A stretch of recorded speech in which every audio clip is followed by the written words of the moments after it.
Actual shooting జరుగుతున్నప్పుడే director గారు ఎంత క్లారిటీగా సినిమా తీస్తున్నారో అర్థమైంది. అప్పుడే లైన్ ఏంటి, స్టోరీ ఏంటి అని అనుకున్నాం. ఒక చిన్న కుటుంబంలో ఉన్న వ్యక్తి ఎన్నో అవమానాలు ఎదుర్కొంటూ ఆర్థిక సమస్యలన్నీ కూడా ఎలా ఐపీఎస్ అయ్యారు అన్నది అర్థమైంది స్టోరీ లైను. అప్పుడే చెప్పా డైరెక్టర్ గారికి, ఇది చాలా సూపర్ హిట్ అవుతుందండి, ఇది ఎంతోమందికి ఇన్స్పిరేషన్ స్టూడెంట్స్కి, మీరు చూడండి అని అన్నాను. అందులో నేను డిఐజీ క్యారెక్టర్ చేయడం అది నా అదృష్టం. ఓకే, చాలా ఇన్స్పిరేషన్ మూవీ, ప్రతి స్టూడెంట్ చూడాలి. మీ మీడియా దీని గురించి కొంచెం అందరికీ తెలిసేలా చేస్తే అందరికీ చాలా ఇన్స్పిరేషన్ ఉంటుంది. మీకు ఎలా అనిపిస్తుంది సార్ ఆ క్యారెక్టర్ చేయడం? చాలా చాలా అసలు చాలా అసలు నిజంగా ఇప్పుడు సినిమాని చూస్తుంటే పూర్తిగా చాలా అసలు బ్లడ్ బాయిల్ అవుతుంది.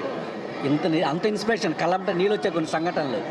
Yes, correct. ఆయన ఒక నిజాయితీగా ఉన్న వ్యక్తి, డోంట్ కేర్, ఎన్ని సమస్యలు వచ్చినా డోంట్ కేర్గా ఉండాలి. చిన్న చిన్న వాటికి మనము డైవర్ట్ అవ్వకూడదు. అది నా అదృష్టం. ఒక మంచి క్యారెక్టర్ డైరెక్టర్ గారు ఇచ్చారు, డిఐజీ క్యారెక్టర్.